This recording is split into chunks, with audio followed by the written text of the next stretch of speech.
Parenting in the digital age. That's where we are. And Evelyn is here with us. We are continuing with this journey. We've dealt with unhealthy content. Yes. And we've dealt with digital drama. Yes. And now we are at digital parenting. Digital parenting. Yes. Wow. My name is Irene and this is Hairy Lifestyle. Thank you for joining me for this series of videos that I've been doing, sitting with this amazing lady who is challenging us. I really feel like I need to keep you to... Is the migraine coming? Is it coming? It came from the first episode. Okay. And I feel like you just need to sit in my house and reorganize everything about our digital space. Yeah. So thank you for joining us. Thank you for having me again. I think what you're doing is absolutely amazing. I don't know if I've even heard about a consultant, a family consultant in this space. So this is something we totally need to hear about. So what is parenting in the digital age? The 21st century parent. Are we in 21st century? Is it 21st? Or rather, parenting in the fourth industrial revolution, where we are parenting in the information age. In the information age. Yes. Wow, that's where we are. That's where we are. And then before we just wrap our heads around it, we are being immersed into the metaverse. There's another one now. After coming. Digital The metaverse age, is coming. Metaverse. The metaverse is coming. Okay. Yeah, I don't think I'll even ask what metaverse is. we are still unpacking the metaverse, so let's not get into it. Yes, because we'll be stressing our parents. Okay. Yes. So what is this parent supposed to, or what should she know now that the parent who is parenting in this digital age? So just key things to understand is that you're parenting a digital native, in the sense that, for us, or rather for our children, they get into this world already having a footprint. I'll give you an example. So we have baby bump photo shoots and stuff like that. So we will post them even before your child arrives. They already are on the internet. Yeah.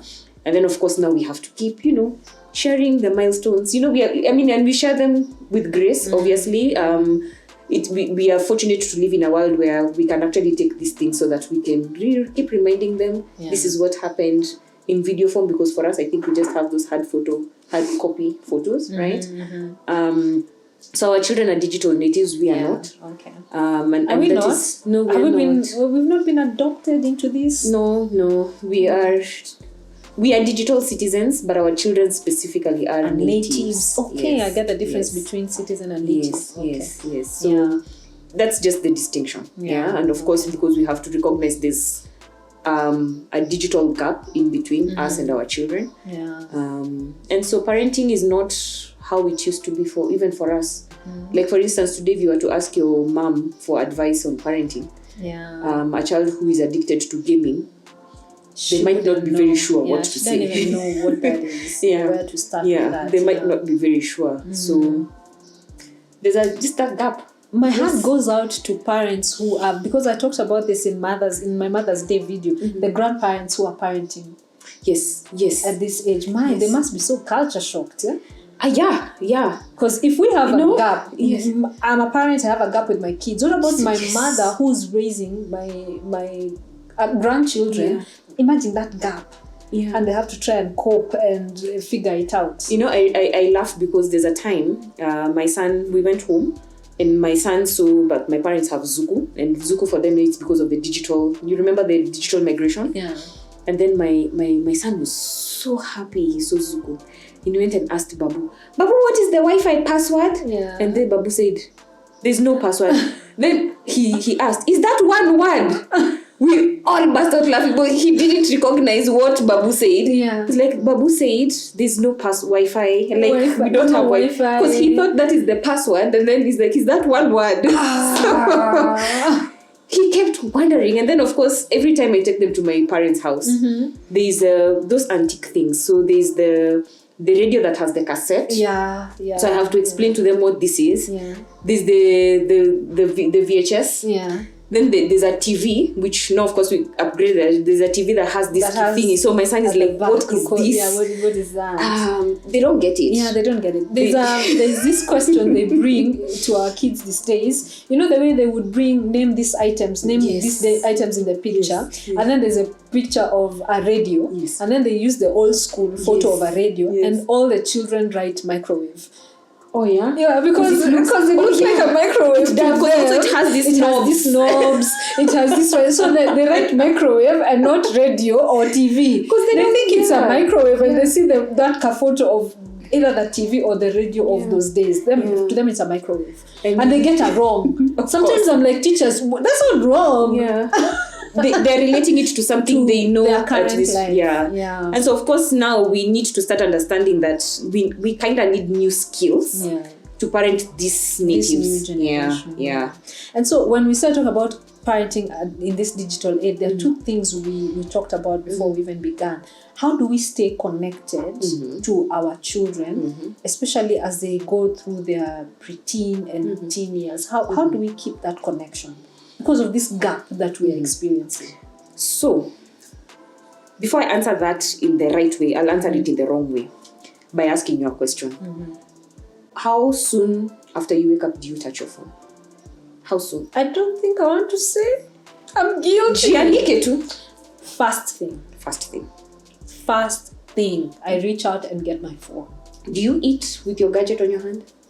I go to the loo with my gadget, and it was just yesterday. I was watching and they were saying it is so wrong to go to the loo with your gadget because of the bacteria and and even you end up sitting on the loo for so long, you get muscle cramps, especially at my age. So the first thing is for us, because I feel like our generation, we feel like we are catching up with too much, but we are so dependent on our gadgets. We have an unhealthy relationship with our gadgets. True.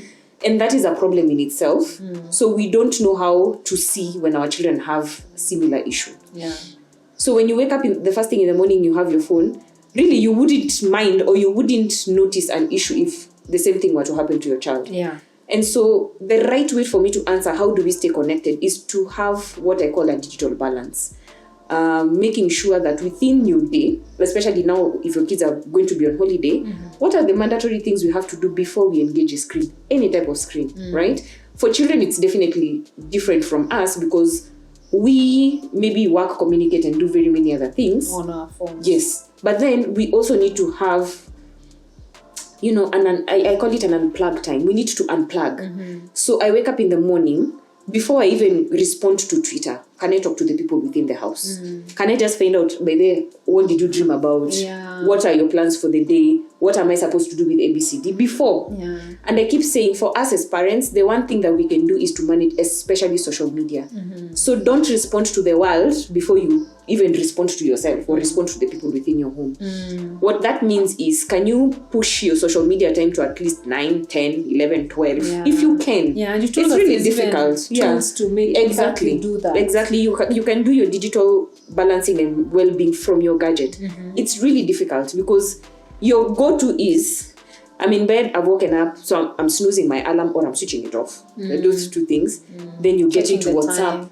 By the time you're finishing WhatsApp, you want to check your Facebook notifications, your Twitter, and you've not gotten out of bed. Yeah. So for you have to almost restructure your routine. Then for your children, do the same thing. Before you go, and you see for them, especially when imagine a boarder. Imagine yourself when you're a boarder. The first thing you used to do, and I can talk for myself, coming home is I have to binge on bread and chapo. As in, hizo tu ni vitu standard. That's what you're thinking for about. them, Netflix. It's their plug. Because they're like, what series is new or what didn't I finish before I went to school? And you see, it's a series. I will stop when it ends. Yeah. It is just, they're not going outside. Yeah. If they have to stand, it's either a bathroom break or a kitchen break. I don't even, for me, I don't even struggle with Netflix with them. I think YouTube is the new Netflix. Yeah. Because YouTube is short. Just going through this after that, watching this after that. No, Netflix, I think, even needs commitment. YouTube is just... But for them, they have time. They have time. Yeah. So the thing is, for you to stay connected with your child, you have to be very intentional on certain things. And I call it having like tech-free zones in your house. Like if it is a meal time, let people keep their portable gadgets aside, let's talk. Let's have face-to-face conversations. And you see, you have to be very intentional to want to eat with people.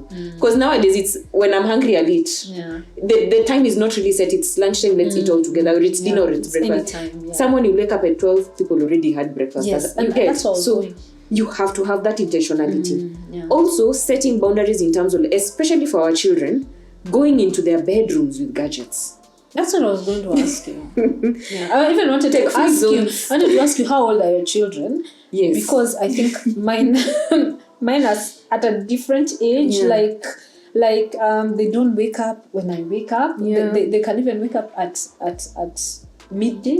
And sana we just say, they're teens, they're on holiday, let them sleep, let them rest. They're going with their gadgets. So when you tell me about controlling that, I'm like, I'm not even there. I've already left by the time they wake up. So like going to sleep with your gadget should be a no-no for kids. Absolutely. Sleep with your gadget as an alarm. No, get an. How did we used to wake up? Tulikuwa na simu.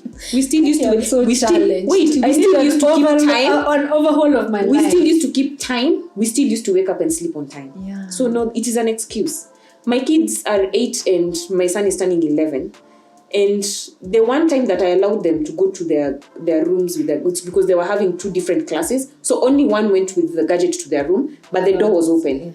It's because now the Zooms were, everybody was just, it was just conflicting. That Zoom time. But what we had to understand is that first and foremost, you can't use your gadget on your bed. Because I've had an unfortunate situation of somebody who was found dead. Because of fire. I know you know that story. Yes, it's similar. Yes, fire, whatever. For me, that is an irreversible situation. So for me, bed, phone, gadgets, nope.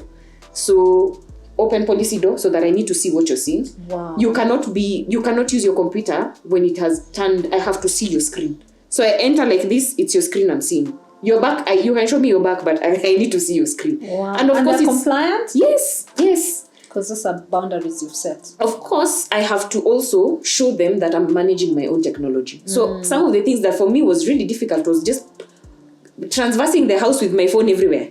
I'm on the toilet, I have my phone. I'm here, so I had to also start telling myself, if I want to see change in my kids, I have to do these things the same way. So when I create a tech-free zone, we have a basket where when we are eating, we put our phones inside there. Your children are the best police. They will take everybody's gadgets. Hata wageni, zitawekwa ndani.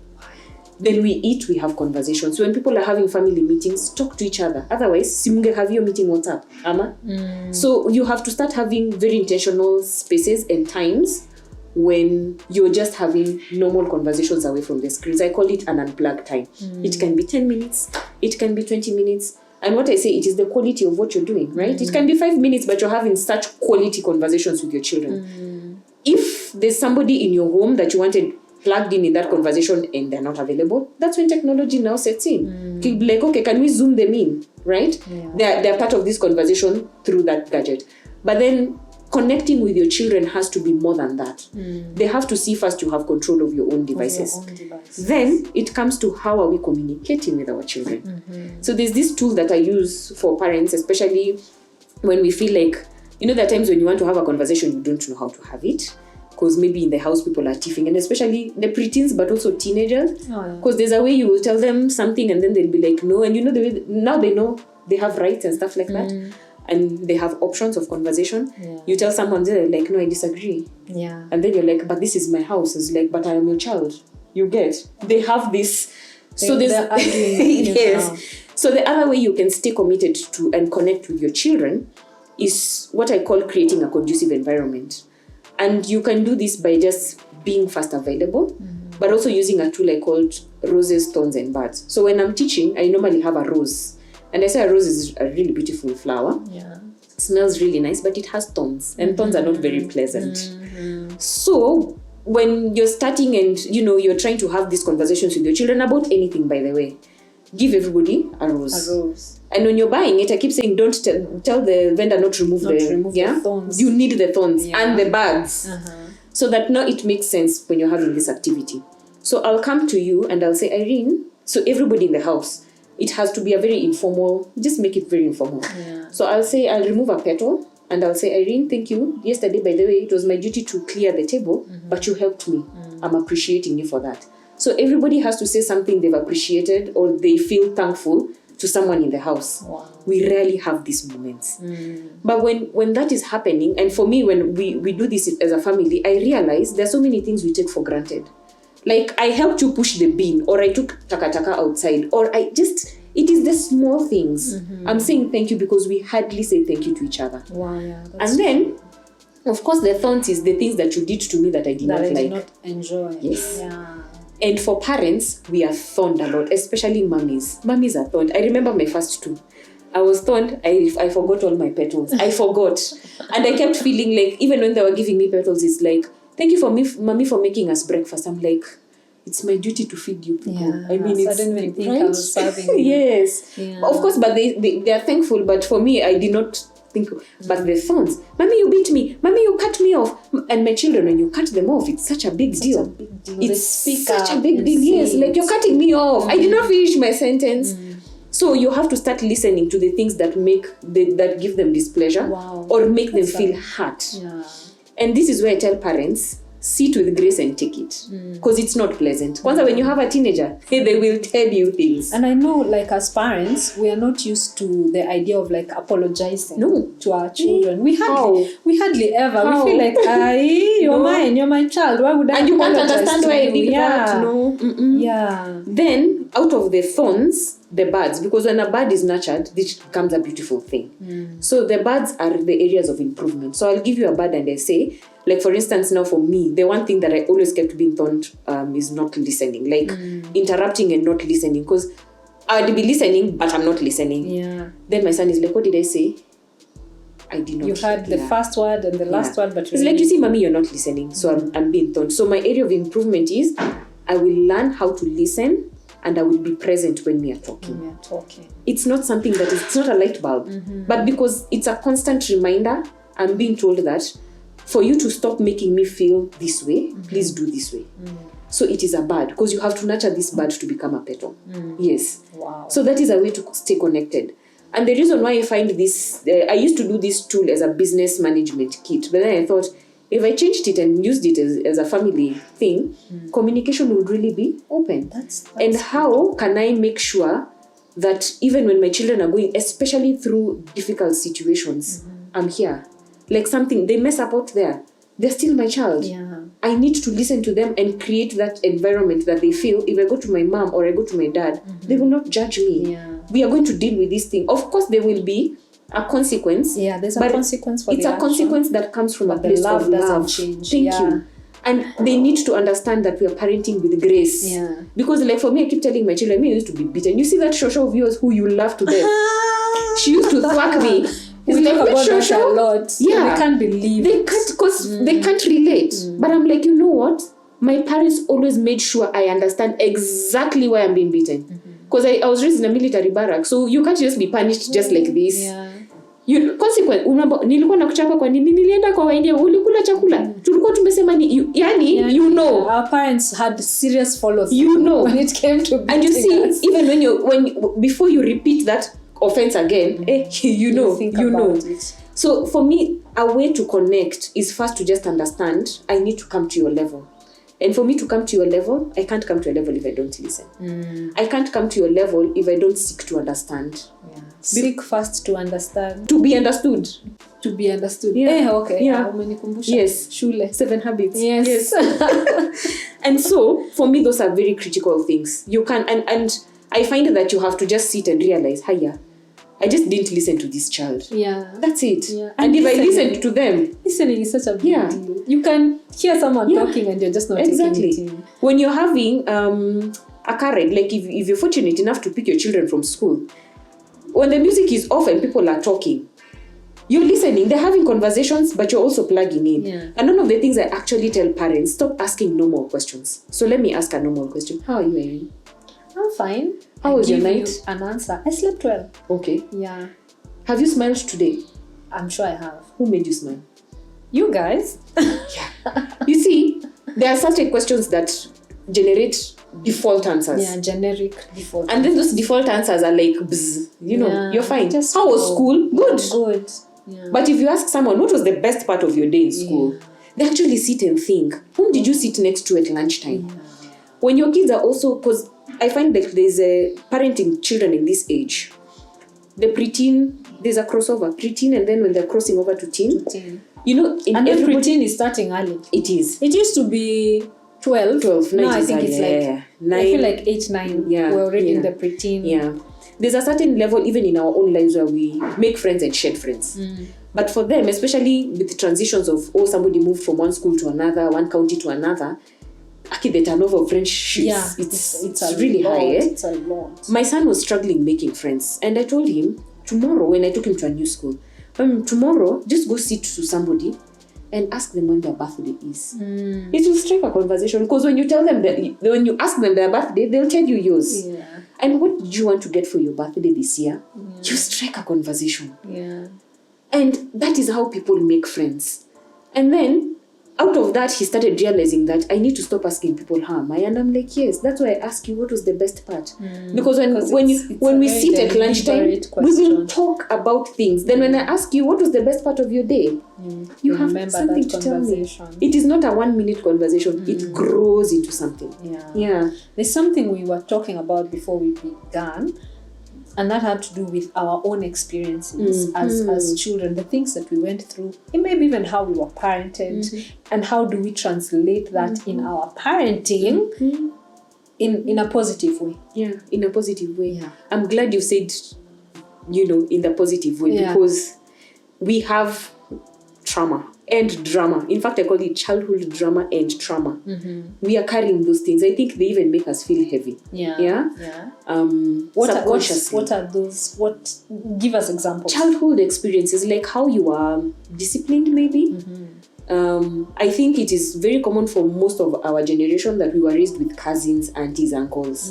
And maybe you felt that in that space, your parents didn't really give you attention. Okay. And for you right now, you don't want to find yourself in a space where you have to host a cousin or a sibling. Okay.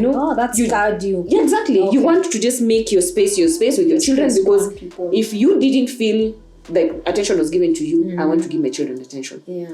There are some of us who are extremely punished, right? Our parents. And then either we become very mellow with raising our children, or we become as strict as our parents. Okay. Or even worse. So you find like we are really inflicting so much pain. There are parents who tell me, I tell them, there's a certain level where, I'm not saying that, keep the road away, but there's a point where the road doesn't work. It works till probably age 11, thereabout.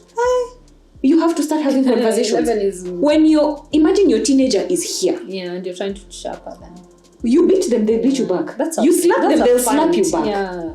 Hata watakushika, Yeah. And it doesn't even make sense. Then that's why I keep asking parents, what were you achieving? Yeah, what kind of discipline were you? Nowadays, you want to discipline your children, go shut down the internet.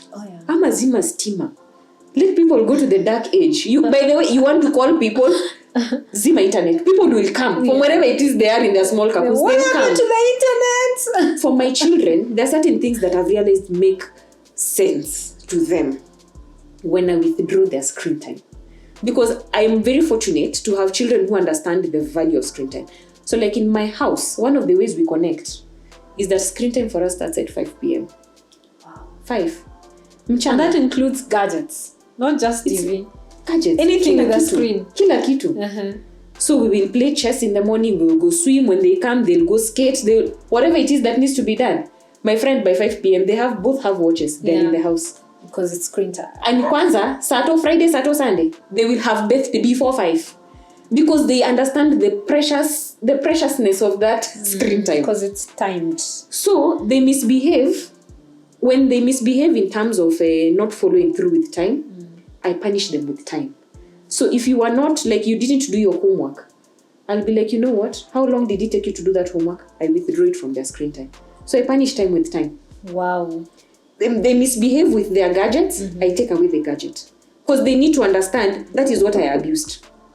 So I think as parents, we need to understand what kind of discipline measures we need to apply, depending on the gravity of mistake, obviously, and also age appropriateness. Because there are certain things we can do that feel like we're overstepping. Yeah. Yes. So my question would be to you, How do you discipline your children?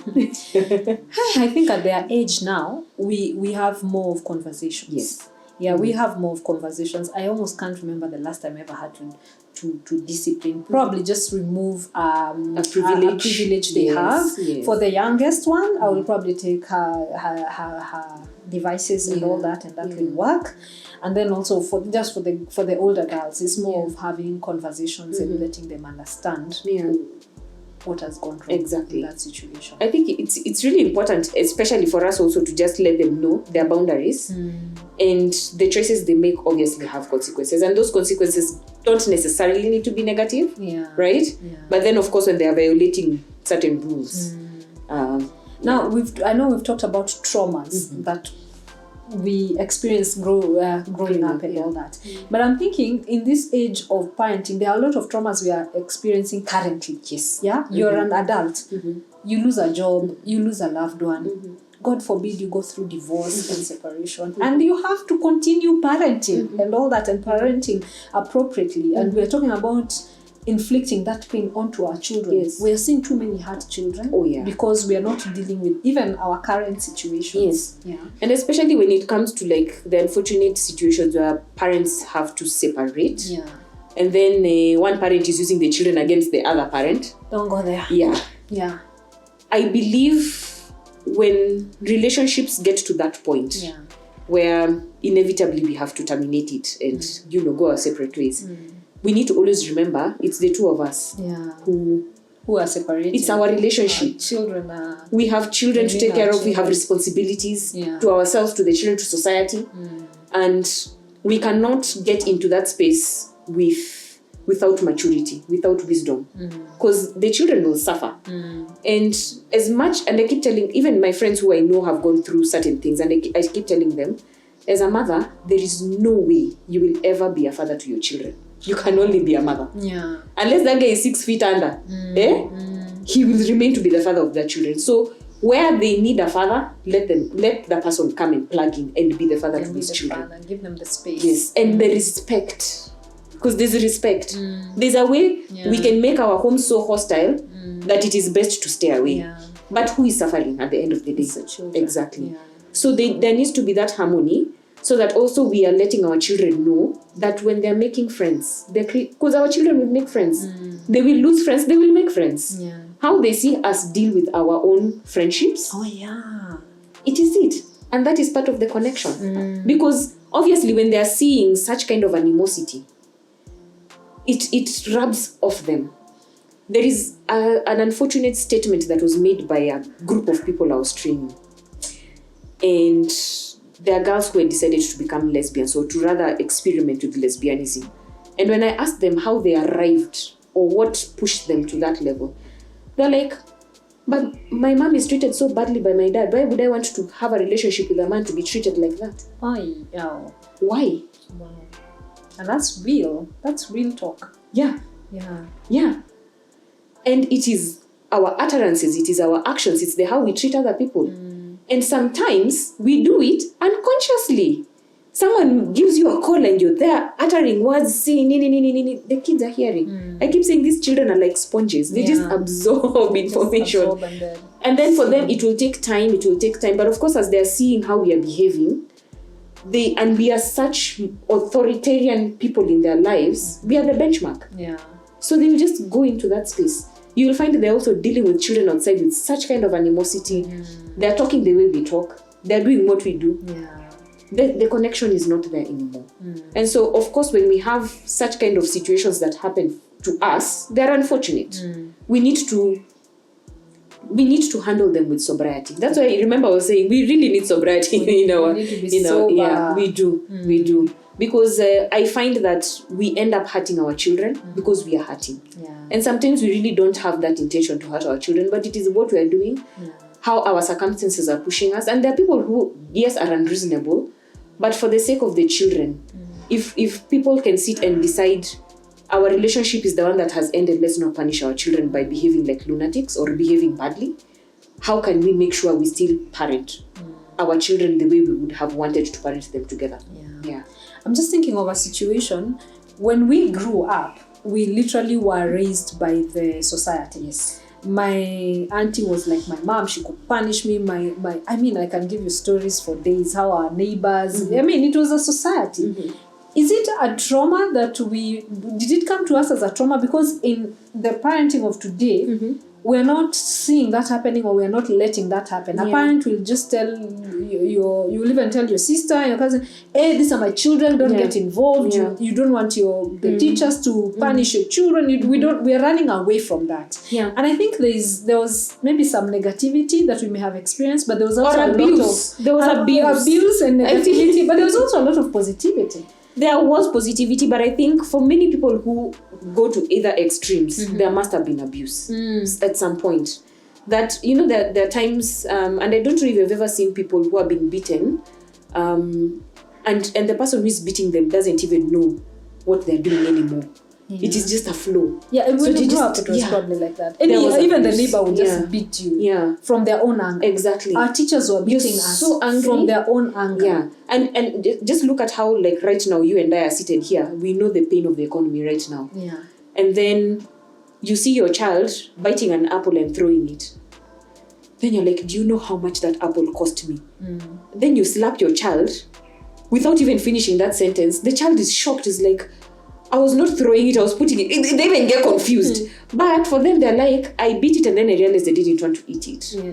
But instead of letting them know, it's okay then if you didn't want to eat it at this point, why can't you put it to eat it later? You don't need to throw it. There's a lesson you need to teach them. But we are so frustrated because things are so bad that even before you process your words and your thoughts, an action has happened.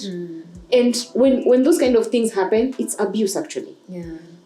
So what is happening again? Your child starts building a wall and they're leaving you outside.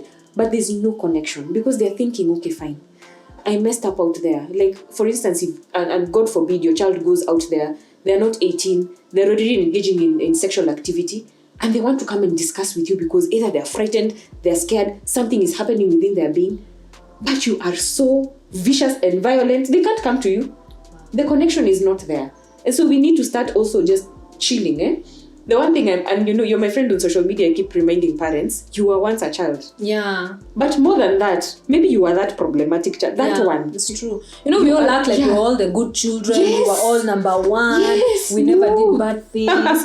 Now, I don't know if I always admit to my children, but that is something that gives me a lot of hope. When I think about my own shortcomings and the things that and what you are now. And how far I've come, I realize, we're not irredeemable. And I know we've used that. No, there are times I tell parents, just imagine when you are 16. What was going through your body when you are 16? You are hormonal. You probably have this boy from this school that saw you playing basketball and they don't even know your name. Like, I remember in high school, there people used to send me letters with my jersey number because they didn't know my name. And that's igniting such emotions. Yeah. But right now, you see your child going through the same thing. That way and you're like, oh, God forbid. You go off. You forget. There's something to learn also in that process. Yeah. And you see, as we are talking about, it's raising your child in a digital age where when the information, because we are in an information age, it is so wide out there. So if you're not going to also have an authority over the information coming to your children, you give that power to someone else. Yeah. These topics are just too wide. They just go too far. Sometimes I don't even know where to take it. Where to take it. There's so much for us to learn. Why haven't you written a book yet? You just said that. But then I have a podcast, which by the way you're invited to. I have a podcast that, and I feel... We'll put the details below. Yes, I've never listened to any of your podcasts. Oh, interesting. And I have people from all walks of life. And the reason why I have that podcast, it's because I acknowledge that at this day and age, if I were to write a book, it would be for a very segmented demographic of people.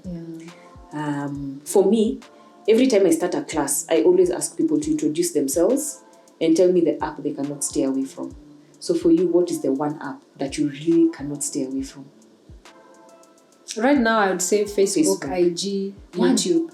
One. Yeah. No, those three are interlinked. Really? Because when you post on IG, it goes to Facebook. Okay. Yeah. So those two go together. Yeah. And because I'm now on YouTube, those are three apps that I'm always clicking at to see that. But for me, it is Spotify. What? Yeah. Is that a music? Music. Yeah. Podcast, music, everything. It's my plan. So like now, if I was to be, I'm working, right? I have music playing. So I'll listen to whatever music it is. I'll just do my playlist. Yeah. I have control. My kids want to do something. I don't listen to I send a playlist. They come and create playlists from my phone, and they send themselves on email. Yeah. It's like, let me listen. Actually, let me just admit, it's YouTube. Yeah. I'm crazy about YouTube, but because I'm not only because I'm there, but I watch a lot of YouTube. I watch so much, and I think there's a lot of educational content. Of course, there's a time you start now browsing, just wasting time there, but I think I learn a lot. I call it my book will be very audio. No, but I think you still should write a book. Before I'm 40, yes. I think you should write a book. There's so many facets of this conversation, and this is not they have said every one of this conversation can't end. Somebody needs a book that they can read and read again.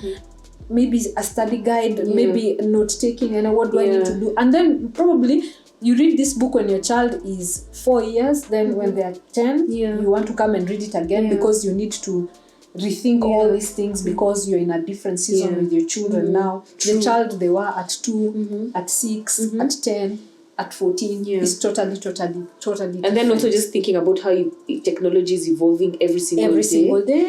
You probably be needing to update that book every year. That's because what you talked about this time has already changed. Exactly. New apps, everything. So like I think for me, one of the things that I find parenting now is difficult. I know like that I don't know if your children have ever come to you and they've made you feel like if you don't allow them like to do social media, they're missing out, especially in the playground with their peers.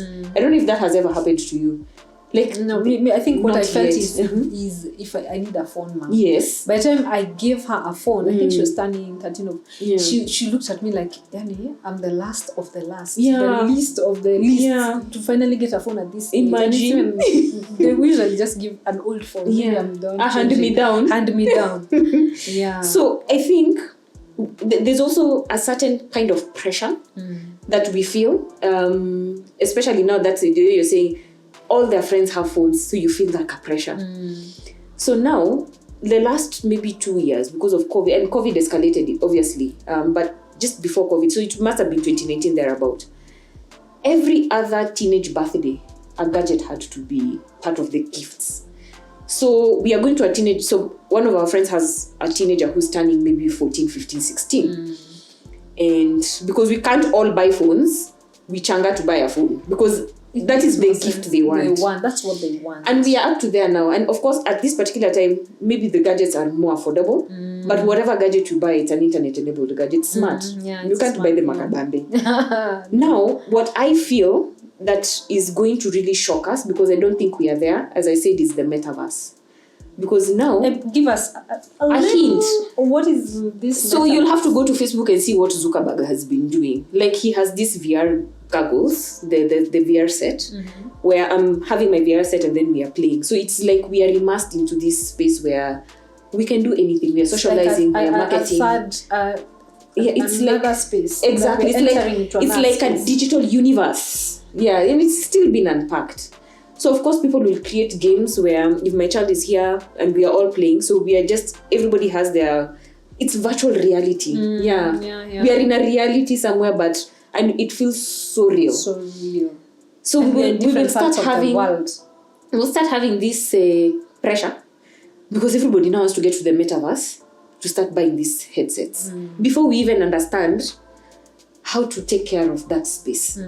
But for you to be in that space, you have to have the equipment to be in there and engage in that space. And we can't, we shouldn't send our children into a space that we ourselves don't understand. Exactly. Yeah. And how many of us parents are ready to engage, to understand, to get into these spaces? Ndio pia si tuzielewe. Sasa kama social media. Exactly. Yeah. That's where I was headed. If we are struggling with social media, we are even struggling with language. Yes. My cousins, my children's cousins, they are always laughing at how behind we are, how we don't even understand what they're saying. They have some lingo. Lingo. I'm always being corrected by my kids about pronunciation and all that. So, we are really struggling to be with them now.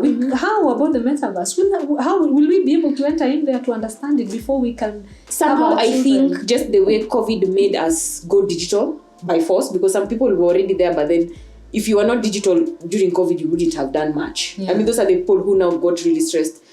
We can't work, we can't do this and this. And very fast they had to acquire that skill. Yeah. We will get there. And again, this for me saying we are prolonging the firefighting, right? Because we will go with our extinguishers there. Yeah. Because it's not that, I mean, and right now I feel like we need to start listening to what even the platform owners are saying. Because that's where we are going. So we need to start learning, listening, doing. Yeah. I know a lot of parents who don't even want to be on Facebook. Yeah. They don't want to have Facebook accounts. They're not active on social media. And I'm thinking this thing is becoming a necessity. It is a If necessity. not for yourself, You're missing out, actually. if They not are even for missing out. yourself, it's for you to understand Yeah.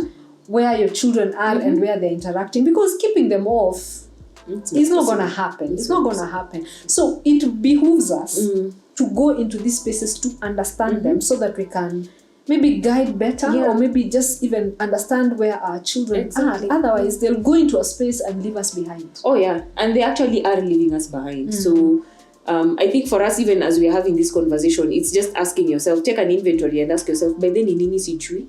Ni nini ninajua? What am I doing right? So that, of course, celebrate yourself. What am I doing wrong? Don't guilt. Just say, if there's something I'm not doing at this particular moment, those are your birds. Remember, I've just talked to you about birds and thorns. So your birds, those things that I feel I need to do, just write them down. Yeah, I want to learn about social media. Which app? My children are in which apps? Yeah. And if I don't know, see, they know. Yeah. Why can't they teach you? Yeah. They are playing games. I keep asking parents, you've bought these games in your houses and you have no clue How they... And then your child is there playing with multiplayers, invisible players. And that is where they're being groomed. That is where sextortion is happening. Children are sexting. They are. They are sexting. They're being extorted. They're being exploited because of vulnerabilities. They're young.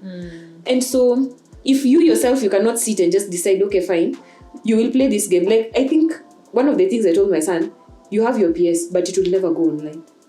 Utakuwa unacheza zile games tumenunua. Because those ones we have pre-screened. They have to be with people there to play. Yeah. So at least the one thing I don't know in this life is a PlayStation. Yeah. I've never owned one. I don't know how it works. I don't know if it's because I have girls. But imagine they might thing. go to other people's houses and experience them there. Yeah. So the conversation should still happen whether you have it in your house or not. Or even the video games. I mean, they're playing online games. There's no difference because there's no difference. Roblox. It is on just another one of even the Fortnite. It is on PS, but it's still on PC. It's on, I know Fortnite, but I know it because of the phone. That is never in my In fact, hands. like this week, I've been doing a series on online safety through gaming, just helping people understand the different ways. So if it's the well-being on the mental health content and stuff like that, what games are multiplayer, what games are on which phones, so that at least now you can go back and just evaluate. Mkona kazi mingi. I feel lost. You do? I feel like there's the migrant so set? much. There's so much to be done. But I think and this is why whether you agree with me or not, that book has to come so that I have a checklist. It will come. I have a checklist and a guide. Yeah. Have you done checks and security? Yes. Yes. Have you looked at what games are being played? Yes. Have you figured out how this and this is supposed to work so that you kind of even have a checklist? And I know you're doing a lot of educating people on your platforms and all that. Like we all need like a checklist to go through and just evaluate every other day where we are in this. I will certainly do that. Start on that book. I will. Pole. Because the book is everything you're telling us. Yes. Just written down. Because again, some of us, usipotupea kitabu, you know what they say about some people, if you want to hide knowledge from some people, yes, put it in a book. Yes. And all that. So we need that book so that we can do some studying. I think the challenge that I have picked from you on digital parenting is us allowing ourselves to learn and to get to know all these things that are happening digitally so that we can be able to parent our children and we can be able to understand where our children are at. Gone are those days. Yes. Siku za kiboko maybe, siku za parenting the analog way, how do I call it, are gone. But we have a lot to do we have a lot to do to educate ourselves. And then release the guilt. release the guilt. By they don't parent with guilt. What you did that was wrong, forgive yourself, learn from it, shake it off and move on. Yeah. Because you cannot keep getting stuck there. Fear is a lie. That thing of people do not want to go on social media. Fear is a lie. Yeah. Because it's not entirely a bad thing. Yes. Yeah. That's when I wanted to conclude. I use Twitter to tell me so many things. Like there's something happening, I'll go on Twitter. Wait, like right now, where is the campaign trail happening? Which road can I not use? Yeah. It's such a tool for me. Yeah. And in fact, I think we're going to conclude at that place that all this technology has so much to offer. Absolutely. It can be such an amazing platform for our children to learn, for our children to even pursue careers in there, for children to give themselves exposure. But obviously, economy. Yes, and in moderation. And there's need for moderation. Yeah. Don't throw away the internet and everything to do with it. Find out how you can use it for the good of your family.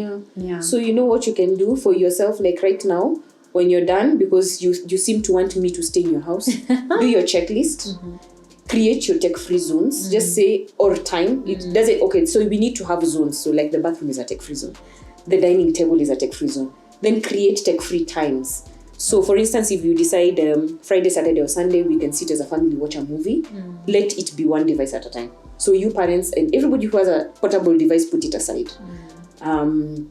If we're driving, let's decide, okay, fine. Can we create this moment to just talk? So you be very deliberate on which times in the day are we together, can we create face-to-face conversation, okay? Or even now, and you don't need to be all of you. You can decide it's just you and one of your daughters. Take a walk, do something. There's also one thing that I did not tell you in terms of connecting with your children. Learn their love language. Learn their love language. You need to learn your own love language, then love your love language. And that is it's a tool you can get online. Just go Google how to do love languages. I was debunking love languages the other day. Yes. Do you want me to go there? Please do. And you know why I'm saying that? Because there are children who you would want to give a child, especially a child whose love language is quality time. You need to know how to plug that quality time. You have to. It's an art. Yeah. There are people who, like my son's love language is gifts. And by the time I was helping him understand that I don't need to always go to a shop to buy for you something so that I can have a conversation with you, it took time. Because he relates, like you give him something. That's he that likes. Ministers to Yes. him. Yeah, and you're then right. Of course, you're right on love languages. Yeah, it's I a think way of connection. The debunking I was doing is we receive love a particular way, and that's our love language. Yes. Yeah. But can we ever understand how to love somebody in their love language? Because you see, you speak your love language. Yes. So if I like quality time, that's the language I know, and I'm speaking to my people in that language, and they're not getting it. But I reached a place where I thought, imagine you have to get it, because that's how I know to love. You have to know how they reciprocate to love. Yes. I realize that it's tricky because we work from our default. Yes. But it's you how you're dealing with someone else. So you have to work with their default. Wow.